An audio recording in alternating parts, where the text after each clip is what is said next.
What's up everybody, it's Joe from JLW Games coming at you with another cool video back in Planet Coaster with our park. So when we left off, we were working on this dual launch coaster, which was really awesome. Two launch coasters that are next to each other and kind of racing, which is kind of cool. So the goal of this episode was to finish up the layout, which there wasn't too much left.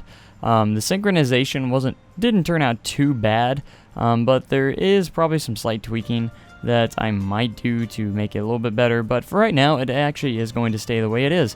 So I had to make the brake runs and the on both sides, so the red side and the blue side, and I just had to pretty much figure out how to get these back together in the way they are to match up. So that's the red side matched up, and a lot of smoothing goes along with that. And I'm very excited for this area. I think this coaster is going to be really cool, and it's going to be probably the main the main attraction of the park, possibly. I'm not sure. There's probably going to be one more coaster to be built in this park. My goal is to make this park big, but I don't want it so big like Mystic Bay.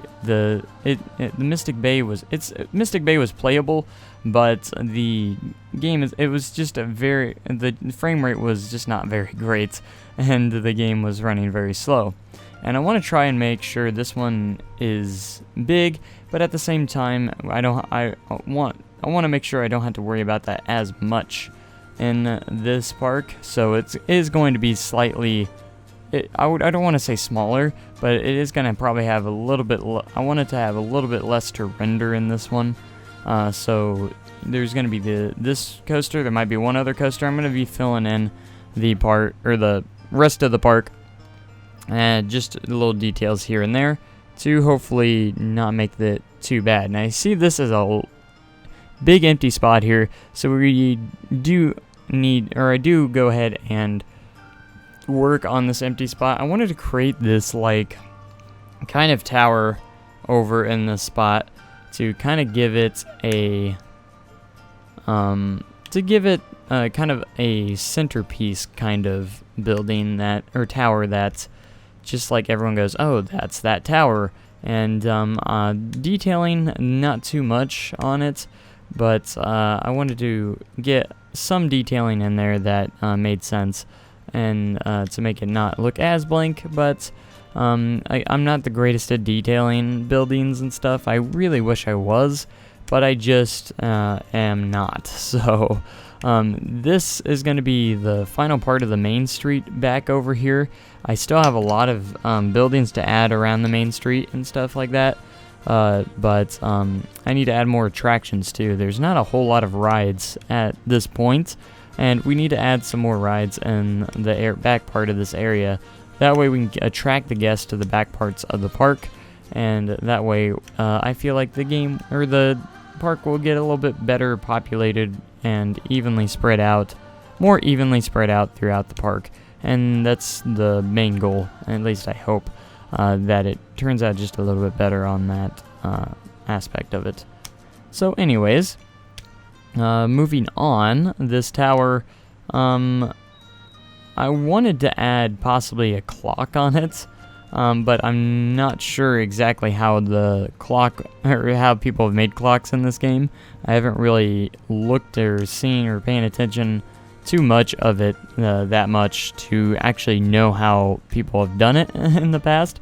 So, but anyways, this is the tower for right now, and I might add some more. And I want to I added some lights all the way around it, so it will be nicely lit at night. And that's the main part, is I definitely want to get a lot of light and lamps and stuff around the park to light the park up really nicely at night, and I really want to do that.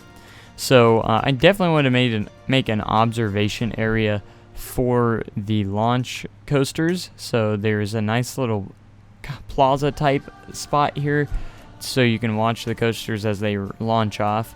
And I think that it's going to be a really cool addition. I'm going to add like a nice fence there, or a nice little perimeter fence, maybe not as high so people can still see the experience, get the experience of watching the launch of the ride.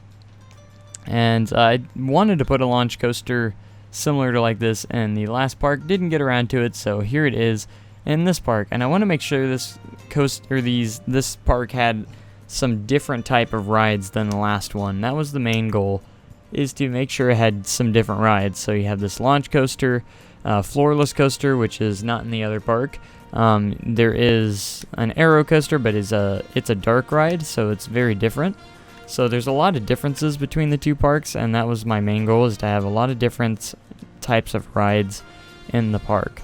So, and I also go ahead and change the color of these trains, and that's not the final color probably. I might change it, but we'll find out later, or figure it out just later. So I wanted to create some supports here for the pathway that's going to be going over the front of the front part of this launch section, where they don't launch at that spot. They don't launch until you get to the part back up there. So it's also a nice little observation spot as well for this pathway to be here over the tracks. Now the supports had to be a little bit taller because the pathways didn't want to go there, so I had to raise these supports just a little bit for this observation exit as well. So this bridge will connect with both exits of the ride, and it will actually serve quite well. And I actually thought this bridge and the station turns out very well in the end for pathway wise and stuff, and I made it look pretty as symmetrical as I could. I didn't get to the queue lines yet, but we'll get into that later. And I'm thinking about having the queue lines to the left. I'm not sure on the inside of the ride, but we'll see how that turns out, or what we go with that. So I might make a bridge at the back part of it as well with the queue line, but we'll see how that works. Now I wanted to have kind of a modern-y type of station here, and I thought the white paneled would do very well for that, and just have like this fence in between the two stations. That way you can see each other boarding each train. So this does count, in my opinion, as two different roller coasters because they're two different ride experiences, but they are dueling coasters as well. So in my opinion, this does count as two coasters. So this is we are now up to 4 coasters in this park. So the next one will be 5.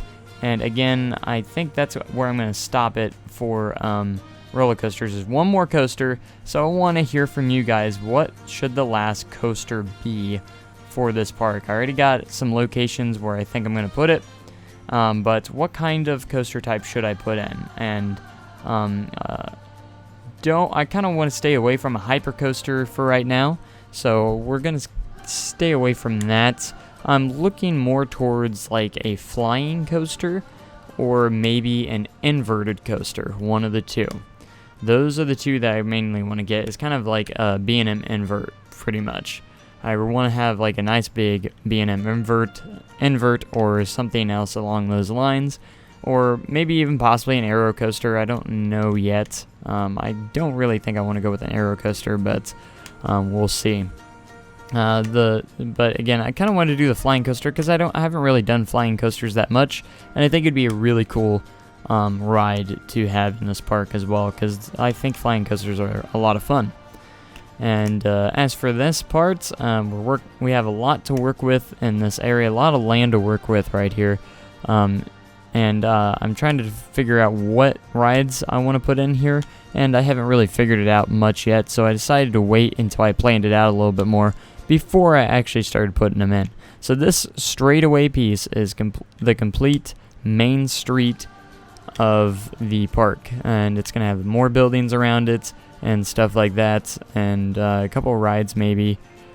So I think the main street will turn out to be really cool, and I haven't worked a whole lot on the main street as much as I probably should have, but I mainly wanted to get its shape down before I get a lot of the buildings in. So that's the main part that I wanted to get done, and we do really get it done over here. So, and then of course I do end up moving the building over here, the tower, over to the main street part, so it actually lines up with that, and we actually get a nice tower next to here. And I actually like the look of this area.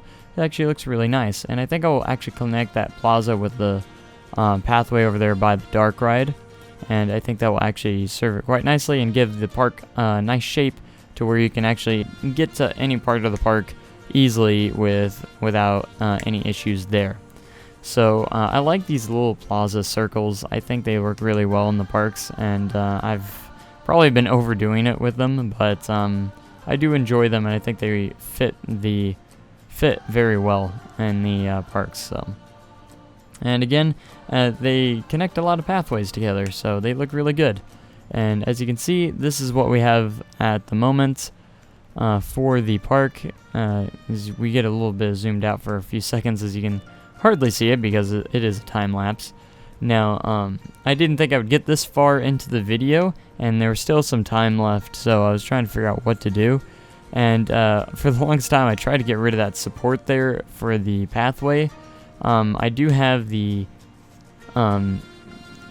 option on for support or scenery to not interact with like supports and stuff, so I might turn that off for this park, just depending, but we'll see. Because that leg didn't want to go anywhere, but I don't think it will be too much of an issue in the end. So that's where it's at, and that's about it for this episode. So I want to thank you guys so much for watching. Hope you have a great day and an even cooler tomorrow, and I will see you guys next time. Goodbye.